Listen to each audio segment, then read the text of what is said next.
World Intangible Cultural Heritage, Asian Poetry, and talk show with Dr. Saheb Khandare.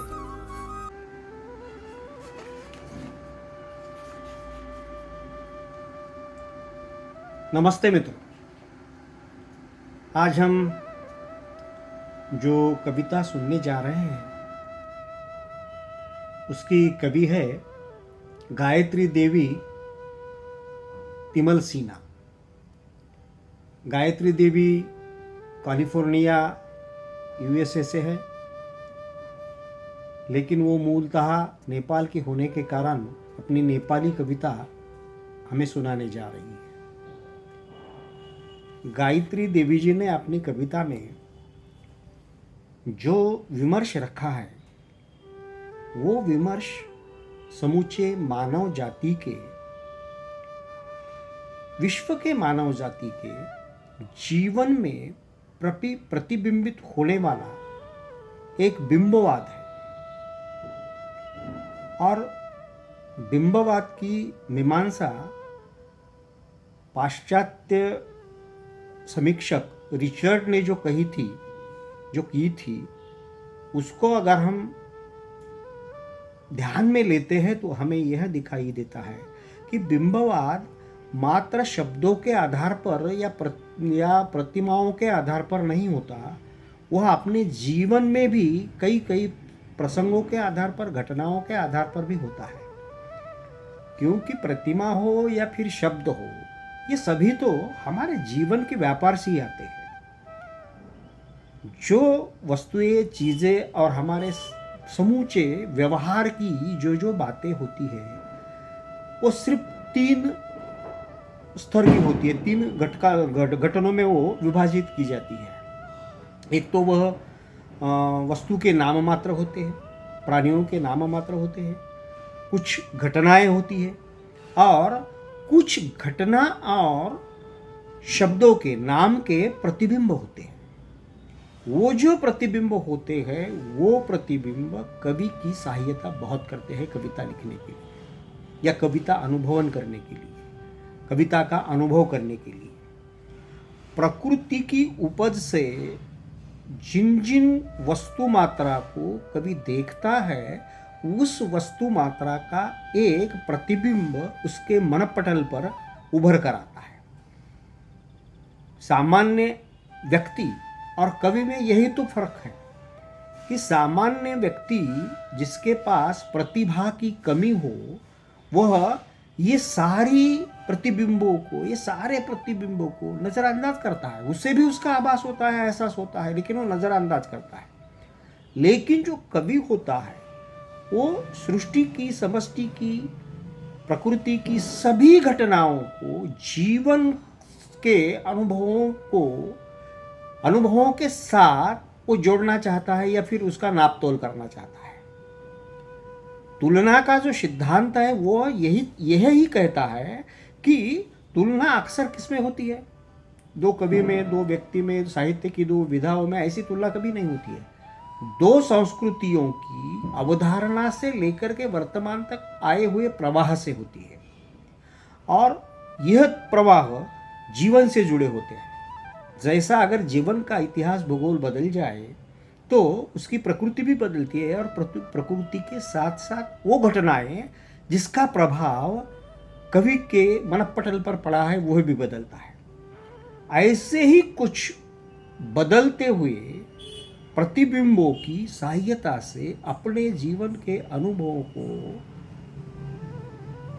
उजागर करने की कोशिश हर कवि करता है, अगर वो उस अनुभव से जाता है, वो उस अनुभव से गुजरता है तब। लेकिन जब ऐसे कोई विपरीत अनुभव नहीं आते, फिर भी सांस्कृतिक बदल, संस्कृति के विभिन्न अंगों के बदल, जैसे कि भाषा का बदलाव होता है, जैसे कि जीवन शैली का बदलाव होता है, जैसे कि जीवन व्यवहार का बदलाव होता है, खान पान से लेकर के सभी चीज़ों का, जो संस्कृति से जुड़े हुए सभी अंग हैं, उन सभी अंगों का अगर हम बदलाव जहाँ भी महसूस करते हैं, तभी उसका प्रतिबिंब और तुलना की एक कड़ी वहाँ पैदा होती है। कुछ अलग ढंग की कविताएं ऐसे माहौल में पैदा होती है। वो समूचे जीवन को घेर कर आती है, समूचे जीवन की को व्याप्ति, जीवन को समूचे जीवन को व्याप्ति है। और उस व्यापन में वो शब्दों के साथ, प्रतिभाओं के साथ ज्यादा छेड़छाड़ किए बिना प्रकट करने की क्षमता रखती है। ऐसे अनुभव की एक कविता हमारे सामने लेकर के आ रही है गायत्री देवी तिमल सिन्हा। नमस्कार, म गायत्री तिमल सिन्हा, सैन डिएगो क्यालिफोर्नियाबाट। आज मेरो आफ्नै रचना आफ्नै आवाजमा यहाँहरू समक्ष लिएर आएकी छु। कविताको शीर्षक छ धरित्री खुला छिन् छ आकाश एक। धराधारणामा म बोकी बसेकी, म पातालमा ताल भर्दै कुदेकी, नदी कन्दरमा निहार्दै भिजेकी, छु अनजान अज्ञात बाटो चुनेकी, छु अनजान अज्ञात बाटो चुनेकी। छ पर्खा लाग्लो हिमाली तला झैं, म भाषा म भूषा म संस्कार मेरै, कतै पोखरी झैं नपाई निकास, सदा फल हाल्छन् हजारौं पिपास, सदा फल हाल्छन् हजारौं पिपास। निशा प्रेरणामा सुधा साथ आए, निराशा हरि फूलमा शीत छाई, उसालम की चोरेन खोज्दै निशानी, हिमाली तलाको सुनौलो बिहानी, हिमाली तलाको सुनौलो बिहानी। फुली फूल जस्तै छ झर्ने कहानी, न कुल्चे न मिल्चे न तोडे मिटाई, कतै गीत गुन्जन्छ साथी उठे है, उठे है उठे है उठे है सबेरै, उठे है उठे है उठे है सबेरै। छ आँखा भिजेको सदा रुग्ण जीर्ण, छ चितकार तीखो बनायो विदीर्ण, छ बेला अबेला नहोस् चुरमुराए, छ आत्मा उडेको नहोस् आतताई, छ आत्मा उडेको नहोस् आतताई।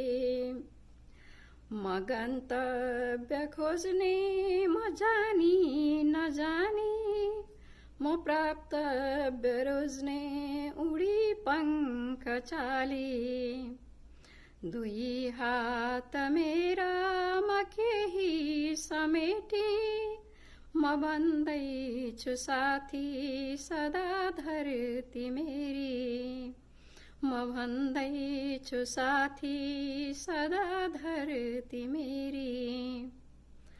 म माटो बनु या बनु बूँद पानी, म हावा बनु या बनु है खरानी, मिलौं रश्मिमा तेज भर्दै प्रकाश, धरित्री खुला छिन् छ आकाश एक, धरित्री खुला छिन् छ आकाश एक। धन्यवाद।